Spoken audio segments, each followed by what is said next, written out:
Think back to a time you saw someone start a game of pool. Now they grab the cue ball, they sit on the table, they draw back the stick, and they hit, and with their pool cue, a certain amount of energy is then placed on the table, hitting the pool cue ball. The cue ball then collides with the formation of balls in the rack, and that energy is transferred throughout the table.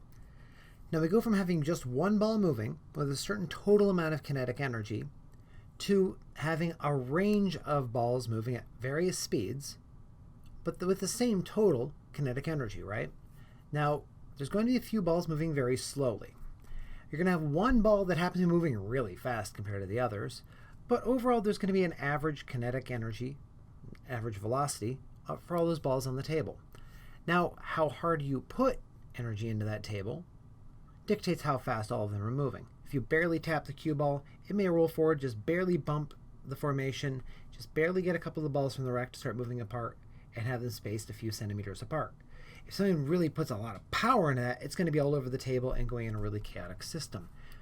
This is exactly what we're describing when we talk about temperature. Now, temperature is really only going to be meaningful, at least at a Chem 1 level, when we're talking about an ensemble, a group of molecules. And all those molecules are going to have the same average kinetic energy. But notice the word average.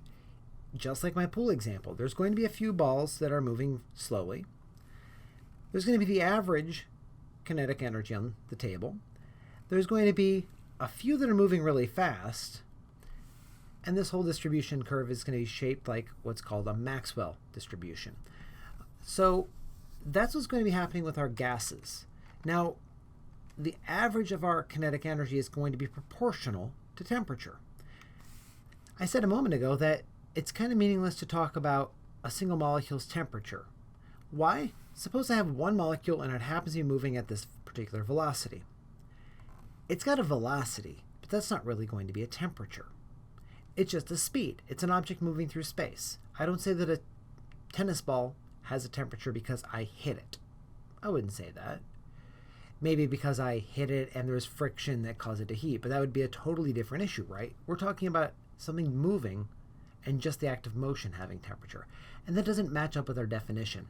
So temperature is actually going to be directly related to our kinetic energy. That's the way you want to think of it. A molecule, we could then take its kinetic energy, find the temperature where it matches up with the most probable speed, the best at, and we can call that a single molecule's theoretical temperature. And there are actual fields of research where you will have to do that kind of a calculation once in a while, but that's not typical throughout most of sciences, and it's not typical for most of chemistry. Now, I want to point out, too, we're talking about some fairly large velocities. Notice that this is in meters per second. Something at 0 degrees Celsius, we're saying that the average speed of that is going to be, well, it looks like about 650 meters per second. That's kind of fast. That's, 6.5 football fields per second. Do we actually expect that the gas is moving outward that fast? Not moving outward that fast. What it's doing is, just like our pool table, it's moving that fast but colliding with things, and it's not going in a straight line. It's making a zigzagged in 3 dimensions motion that ends up with the molecule more or less staying in the general area that it started, just slowly drifting further away in net, while the long path that it's taking is going to be very long.